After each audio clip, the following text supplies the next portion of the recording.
At night, when the other engines are tucked away in their sheds, you can still hear the faraway call of an engine's whistle and the clickety-clack of train wheels turning. This is the sound of the post train. One train is pulled by Thomas and the other by Percy, as the loads are too heavy for one engine to do the work alone. The post is loaded into trucks at both the harbours, and the engines pull their trains through the silent stations, delivering their precious loads. On a clear night, a big shiny moon brightens their journey, but often Thomas and Percy can't even see the stars. But whatever the weather, lamps along the track always light their way. One night, Percy was waiting at the junction. The main line train was late. At last, Henry arrived.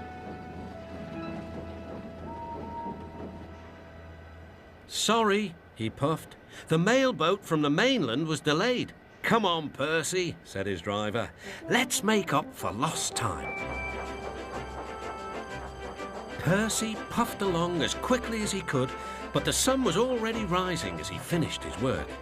"Never mind," thought Percy. "It's nice to be up and about when it's the start of a new day and there's no one else around." Percy was not alone for long. "Bother," said Percy. "It's that dizzy thing, Harold." "Good morning," whirred Harold. "I always said railways were out of date, but you're so slow with the post, you should give everyone their stamps back. Post haste." Percy was too tired to explain. "Bird brain," he muttered. "Good morning, Percy," called Duck. "You're up early." "No, you're wrong," sighed Percy. "I'm back, tired and late." He rolled into the shed and fell asleep almost before his buffers touched the bar. His driver decided to set off early that evening. Thomas was waiting at the station. "Thank goodness I've a chance to speak to you. Driver said that the person in charge of the post has complained to the Fat Controller about the delay last night." "But that wasn't my fault," replied Percy. "I know," said Thomas, "and so does the Fat Controller, but this post person wouldn't listen. Tonight we'll just have to be quicker than ever before." The engines were just leaving the station when they heard a familiar buzzing. "I say, you two, there's news flying about." "Where?" puffed Percy. "All over the place. They're going to scrap the post train and use me instead. Wings work wonders, you know, always." "Rubbish," huffed Thomas. That night, everything ran like clockwork.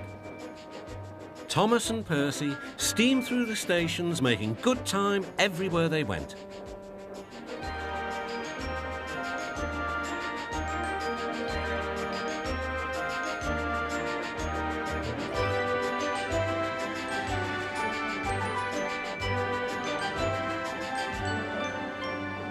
At a station, Thomas noticed a man looking cold and worried. He had missed his train home. "We can give you a ride," said Thomas's driver, "but it will be rather uncomfortable." "Thank you," said the man. "Anything's better than sitting here." The next afternoon, Percy passed the airfield and saw Harold. "Hello, Lazy Wings. Are you too tired to fly today?" "The wind's too strong. I've been grounded," grumbled Harold.